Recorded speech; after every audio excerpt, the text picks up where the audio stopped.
kasiyahan, kasiglahan at tahanan ng buhay. Bilang isang bata, karaniwang iikot ang ating mundo sa ideya ng kasiyahan. Laro, aral, kain at tulog. Ito ang namumutawi sa isipan ng isang bata. Bagaman ganito ang tunguhin ng kanilang isipan, huwag nating husgahan ang kanilang kamalayan.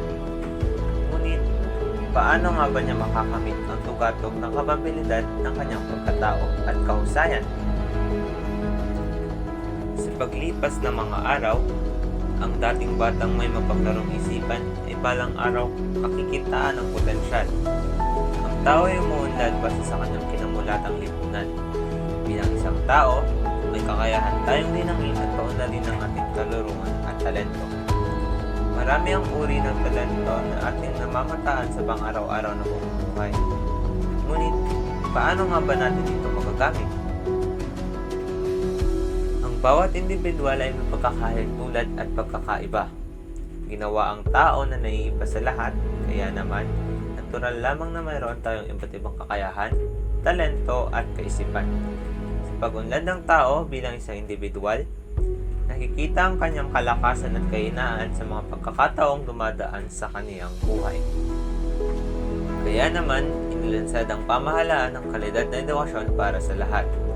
Dito ay binibigyang pansin ng kakayahan, talento, at lakas ng isipan ng isang bata.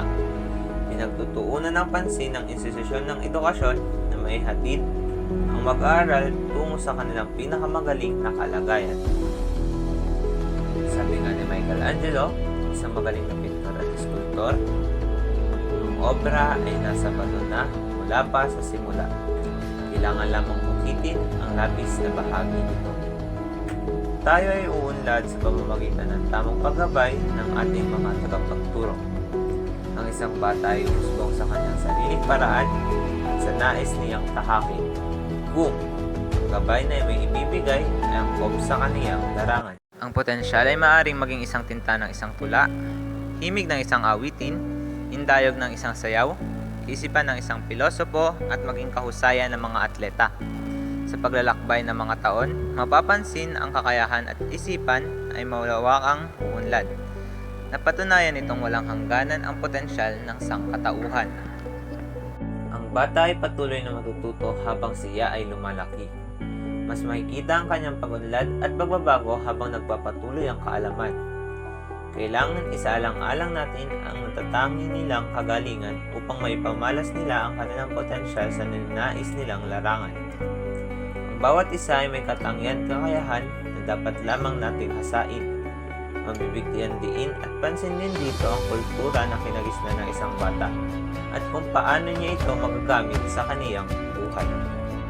Ang lahat ay may talento sa kanilang espesipikong larangan. Ayos lamang na maiba ang ating karakter at katangian sa iba. Ngunit, ating katandaan na mayroon tayong kulturang iniingatan at binubuhay.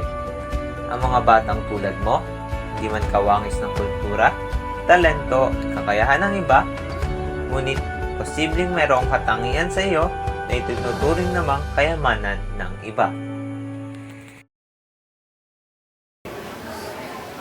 Ako po si Jonas Marcaida, 12 anyos, basta Bicolano, Uragon. Totoong napakatalentado ng mga Bicolano. Mayaman tayo sa aral at kultura. Kaya nararapat ating isalin at ipasa ang mga ito sa mga susunod na henerasyon. Hindi man tayo pare-pareho, ngunit siguradong mayroong isa tayong pagkakatulad, ang pagiging malikhain sa ating sariling larangan. Ang tao ay mayahambing sa isang nabubuhay na halaman. Kailangan natin ang tamang kalinga, paggabay upang tayo ay umusbong sa daang ating tinatahak.